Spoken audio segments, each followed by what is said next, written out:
আপনি যদি টাকা থেকে টাকা কামাতে না পারেন, তবে সারা জীবন আপনাকে কাজ করে খেতে হবে।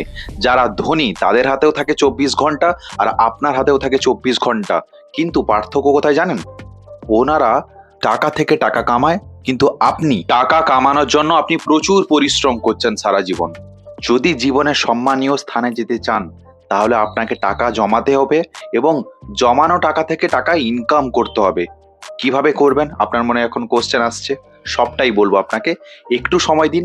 হয়তো ভিডিওটা একটু বড় হতে পারে, কিন্তু আপনার জীবনে এই ভিডিও অনেক কিছু ভ্যালু করবে। টাকা থেকে টাকা কামানোর রাস্তা তো আপনাকে বলবো, সঙ্গে বলবো এই ভিডিওতে 3টে মানি ম্যানেজমেন্টের রুল, যেটা জানার পর আপনার কখনো কোনোদিন অভাব জিনিসটা হবে না। আর এটা জানার পরেই আপনি নিজে বুঝতে পারবেন যে এই ভিডিও থেকে আপনি কি বেনিফিটসটা পেলেন।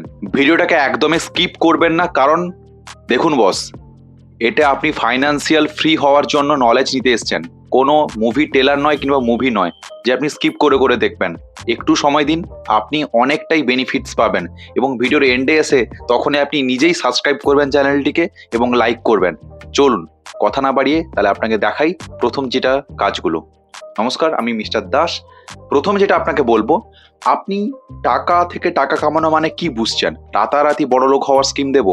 কখনোই নয়। বা কোনো কিছু আপনাকে স্পন্সর করব? কখনোই নয়।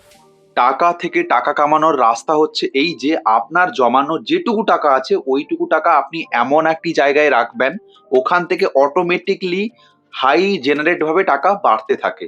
এটাই হচ্ছে মেন মুদ্রা কথা। কিন্তু নর্মাল আমাদের মতো লোকেরা কি করেন, যারা সাধারণ পরিবারে যারা এই ব্যাপারগুলো জানে না, তারা হচ্ছে ব্যাংকে টাকা রাখে। কত পার্সেন্ট ইন্টারেস্ট দেয়?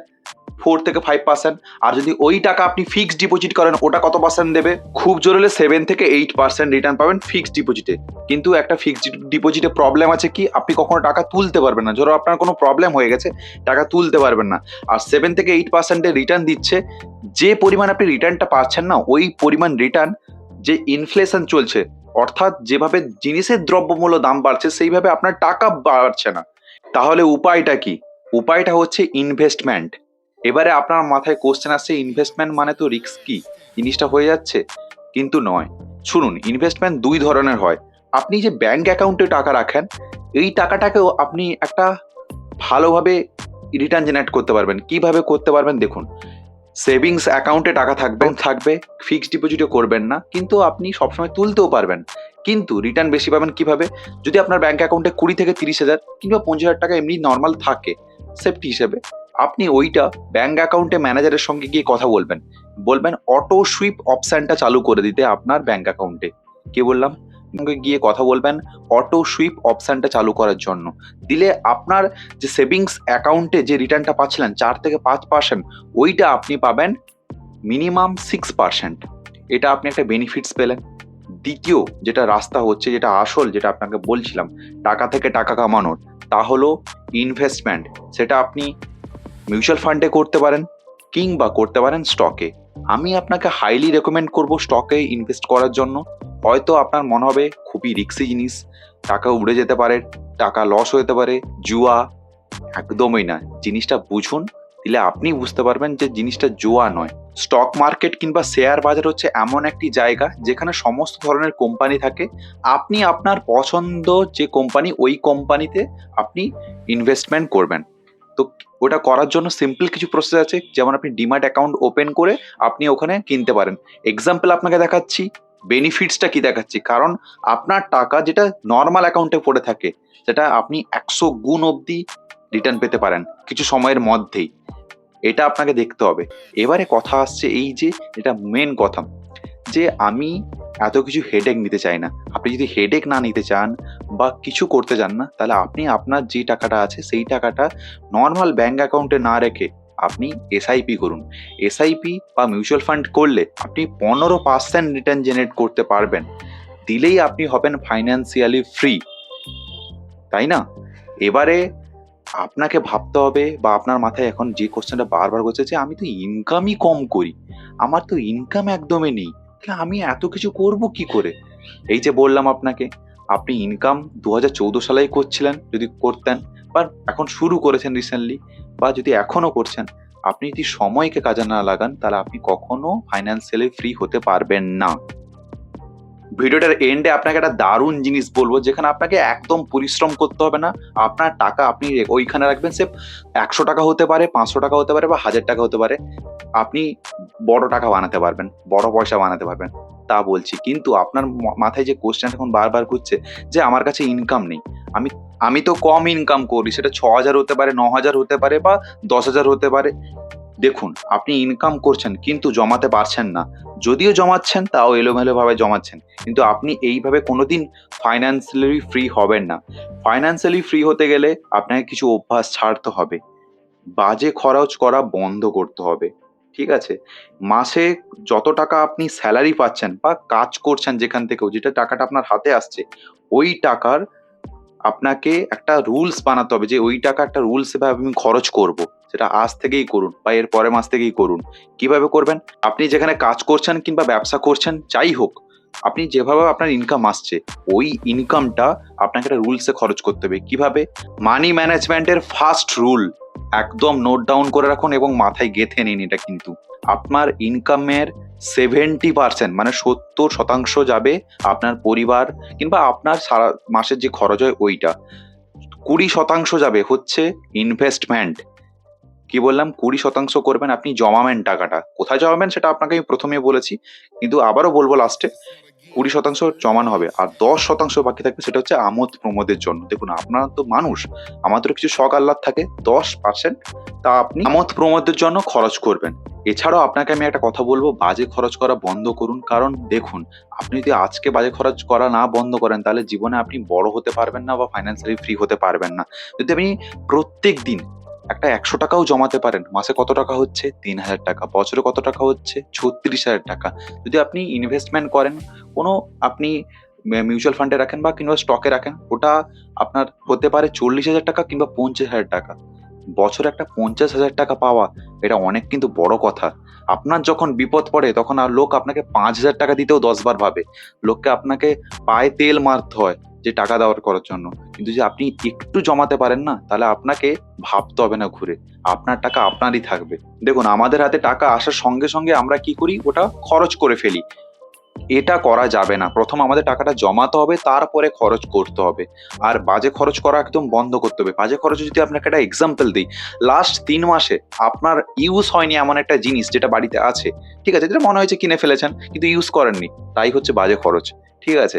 এবারে ব্যাপারটা হচ্ছে এই যে টাকা হচ্ছে মানে আমাদের হাতে থাকলে কিংবা মোবাইলেও যদি থাকে, মানে ফোনপে অ্যাকাউন্টের দ্বারা থাকলে আপনি খরচ করে ফেলবেন। যতক্ষণ না আপনি এটা ইনভেস্টমেন্ট করছেন বা কোথাও রাখছেন, ততক্ষণ আপনার কিন্তু টাকা খরচ হবে না। ওই কথাই বলে না, লক্ষ্মী চঞ্চলা, ওটাই। টাকা আমরা কিন্তু ধরে রাখতে পারি না। থাকা মানেই খরচ হয়ে যাবে। আর যদি আপনি লোককে টাকা ধার দিয়ে ফেলেছেন, ধার দেওয়ার সময় কোনো ইস্যু নেই। যখন নিতে যাবেন না, তখনই ইস্যুটা শুরু হয়। তাই না? আপনি হয়তো বুঝতে পারছেন আমি যেটা আপনাকে বোঝাচ্ছি, আমারই কথা কিন্তু আপনিও রিলেট করতে পারছেন। তো এটাই হচ্ছে কথা। আপনি টাকা পাওয়ার সঙ্গে সঙ্গে টাকা ইনভেস্টমেন্ট যে 20% রুল বললাম, ওই 20% আলাদাভাবে করে রাখুন। দিলে দেখবেন আপনি নিজেই বুঝতে পারবেন যে আপনার কতটা সেভ হচ্ছে। ঠিক আছে? আর 10% রাখবেন আপনি আমোদ প্রমোদের জন্য। আর বাকি 70% বা 70% ওটা আপনার ফ্যামিলি কিংবা আপনার যেটা খরচ হয় রেগুলারই, তাইভাবে খরচ হবে। এটাই হচ্ছে মেইন কথা। আপনাকে কখনো বলছি না যে কৃপণ হওয়ার জন্য একদম খরচ করবেন না, চেপে চলবেন না। যেটা বাজে খরচ না করলে নয়, ওইটাই করুন। আমরা না জানি কত কিছু খরচ করে ফেলি। কিন্তু যদি একটু ভেবে দেখি না, কত টাকাই আমরা সেভ করতে পারতাম। ঠিক আছে? নেক্সট, মানি ম্যানেজমেন্টের সেকেন্ড রুল, তা হলো 6x emergency fund. 6x emergency fund বলতে কি বোঝাচ্ছি আপনাকে শুনুন।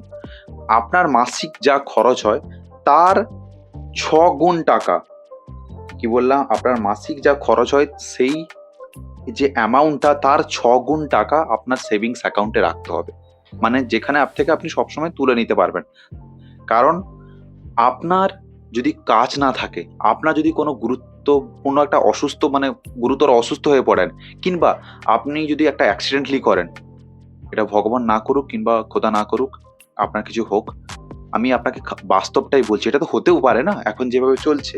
তখন আপনার ওই যে 6 মাস চলবে পরিবারটা, মানে আপনি যে ঘরে বসে থাকেন যে খাওয়া দাওয়াটা করবেন বা কিভাবে চলবে, তার জন্য আপনাকে মাসের সেভিংস আলাদাভাবে আলাদা অ্যাকাউন্টে রাখতে হবে।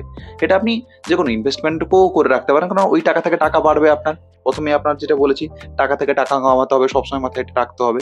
কারণ সারা জীবন কায়িক পরিশ্রম করে টাকা আপনি ইনকাম করতে পারবেন না।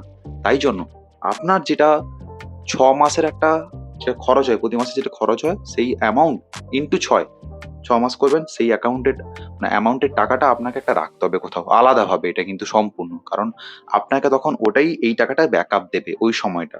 ঠিক আছে? আপনি ভাবতে পারেন আপনার বয়স এখন অনেক কম, কোনো চাপ নেই। এখন এখন টাকা আছে যখন, ওরাই পরে একটা যা হবে হবে। এখন দেখতে পাচ্ছেন iPhone এসছে, iPhone কিনে ফেলছেন, বা যাই হোক আপনি একটা দামি বাইক, দামি ঘড়ি কিনে ফেলছেন, শখের একটা শার্ট কিনে ফেলছেন, কিন্তু না, একদমই নয়।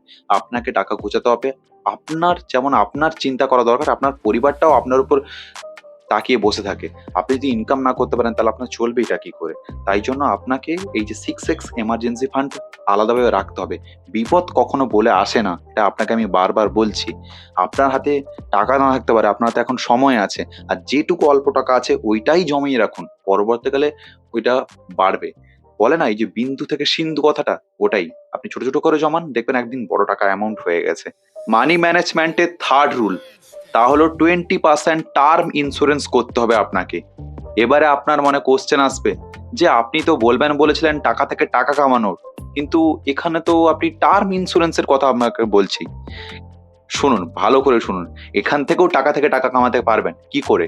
তা হচ্ছে এই যে আমরা সবাই ইন্স্যুরেন্স করে থাকি। সেটা লাইফ ইন্স্যুরেন্স মানে LIC করি, কিংবা NIC করি, পোস্ট অফিসের একটা ইন্স্যুরেন্স করি, যে কোনো ইন্স্যুরেন্স করি। যার যেমন সামর্থ্য সেই তেমন ইন্স্যুরেন্স করে বসে। ঠিক আছে? যে এমন ছোট, ছোট গরিব, একদমই গরিব যারা, তারাও একটা ছোটখাটো ইন্স্যুরেন্স করে বসে। কিন্তু ইন্স্যুরেন্স এবং ইনভেস্টমেন্ট আমরা গুলিয়ে ফেলি, যেটা আমরা সবথেকে বড় ভুল কাজ করি। এটাই হচ্ছে আমাদের বড় ভুল কাজ, তা হচ্ছে ইন্স্যুরেন্সের সঙ্গে ইনভেস্টমেন্ট করে ফেলি। যে একটা LIC করলাম, LICর সঙ্গে এইটা করলে ম্যাচিউরড হলে টাকা পাবো, কিন্তু এটা ইন্স্যুরেন্স। কিন্তু এটাই একদম ভুল কাজ। আমরা খুব বোকামি করে ফেলি, কারণ ইন্স্যুরেন্স ইনভেস্টমেন্ট একসঙ্গে করলে যে পলিসির টাকাটা আমাদের দিতে হচ্ছে না, এটা অনেক বেশি টাকা দিতে হচ্ছে। কিন্তু আপনি যদি আলাদাভাবে ইনভেস্টমেন্ট করেন বা আলাদাভাবে ইন্স্যুরেন্স করেন, এর জন্য ডিফারেন্ট টাকা দিতে হবে। মানে টাকা দিলেও আপনার টাকার অ্যামাউন্টটা কম দিতে হচ্ছে। এবারে ইন্স্যুরেন্সের টাকা কিন্তু ফেরত পাওয়া যায় না।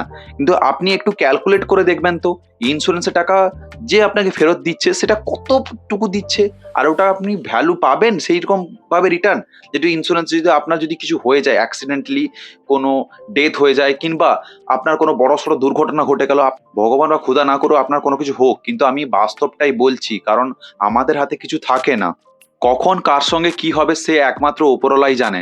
যদি আপনার কিছু হয়ে যায় বা আমারও কিছু হয়ে যায়, আমাদের পরিবারটা কোথায় যাবে এটা আমাদের ভাবতে হবে।